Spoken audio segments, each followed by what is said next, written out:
Assalamualaikum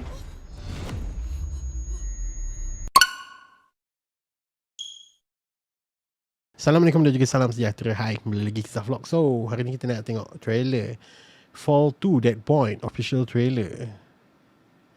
Kita fall yang panjat tiang ni. Tu pun boleh dapat sequel. Yes, ready? 3, 2, 1. Oh, ni panjat gunung pula.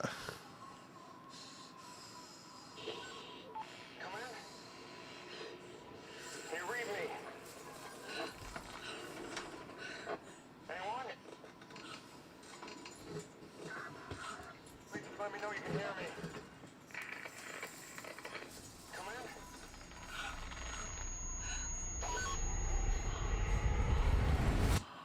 Look, if you can hear me, please respond.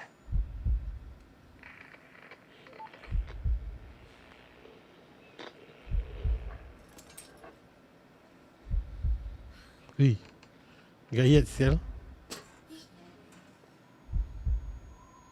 Wish. Aku nak balance kat satu tu pun tak payah.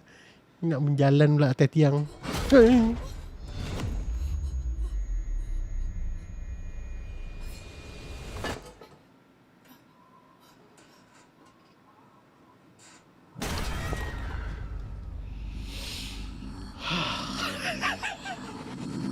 shouldn't even be up here.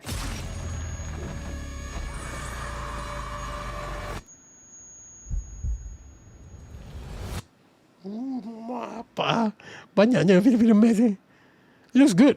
Walaupun aku tak adalah gemar sangat Fall yang pertama tu sebab dia macam dragging gila. Benda simple lah tapi drag punya lama. Tapi Fall 2 ni nampak interesting. Sebab dia orang nak berdaki. Antara one of the things yang aku tak join benda-benda ekstrim macam ni. Apa pada yang trailer Fall 2 Dead Point ni, tinggalkan komen bawah. Jangan lupa like, share dan juga subscribe channel Pixels. Dan jumpa lagi pada Sabtu yang datang. Thank you.